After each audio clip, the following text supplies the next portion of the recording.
இயேசுவின் நாமத்தினாலே உங்களை வாழ்த்துகிறேன், வரவேற்கிறேன், நன்றி செலுத்துகிறேன். ஒவ்வொரு நாளும் அந்த வீடியோ மூலிமா இந்த வசனத்தோடு உங்களை காண்பதில் மிகுந்த மகிழ்ச்சி, மிகுந்த சந்தோஷம். இந்த நாளிலே ஒரு வேத வசனத்தை காண்பிக்கிறேன்.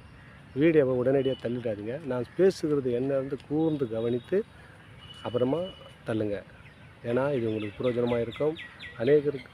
அநேருக்கு ஆசீர்வாதமாக இருக்க கர்த்தர் உதவி செய்வாராக. தேவன் உங்களோடு பேசுகிறார். ஏசப்பா சொல்கிறார் இந்த நாளில் வேத வசனத்தை கொஞ்சம் கூர்ந்து கவனிக்கிறீங்களா? சங்கீதம் 18:30 சொல்லப்படுகிறது, தேவனுடைய வழி உத்தமமானது, கர்த்தருடைய வசனம் புடமிட்டப்பட்டது, நம்மை நம்புகிற அனைவருக்கும் அவர் கேடகமாக இருக்கிறார். யார் யார் நம்புகிறாங்க அவங்க நம்பர்கள்லாம் அவர் கேடகமாக இருக்க வேண்டும் என்று சொல்கிறார். யார் யாருக்கு கேடகமாக இருக்கிறீங்க? நம்ம யாருக்கிட்ட வேணாலும் நம்ம குறைப்பை சொல்லுவோம், ஆனால் நம்ம வாழ்க்கையில் பண்ண சிறப்பட முடியாது. ஆனால் எங்கள் தேவன் என்ன சொல்கிறாருன்னா, தன்னை நம்புகிறவர்கள் யாரெல்லாம் இயேசுவை நம்புகிறீங்களா அவங்க வாழ்க்கை சிறப்படுன்றார். ஆனால் நம்புகிற யாவருக்கும் அவர் கேடகமாக இருக்கிறார், துணையாக இருக்கிறார், அரணாக இருக்கார், கோட்டையாக இருக்கிறார் என்று வேதம் சொல்லுகிறது.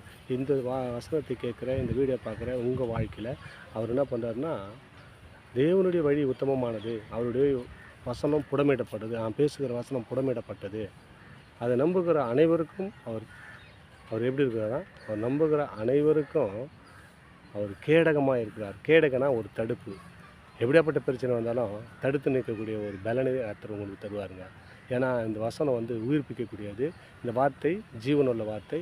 இதை கேட்குற பார்க்குற உங்கள் அனைவரையும் கர்த்தர் ஆசீர்வதிப்பார். ஏன்னு சொன்னால் இது புடமிடப்பட்டது, தெளிவு உள்ள வார்த்தை, உத்தமமானது, உண்மையான வார்த்தை. அதுதான் அவர் தான் உங்களை பார்த்து சொல்கிறார். ஏன்னு சொன்னால் தம்மை நம்புகிற யாவருக்கும். யாரும் நீ வரைக்கும் நம்பாது இருந்திருக்கலாம், இயேசு எப்படியாப்பட்டவருன்னு தெரியாது இருந்திருக்கலாம், அதை பற்றி கவலை கிடையாதுங்க.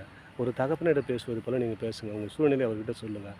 நிச்சயமாக உங்களை ஆசீர்வதித்து அவர் வழிநடத்த வல்லவராக இருக்கிறார். தொடர்ந்து இந்த வீடியோ பாருங்கள்.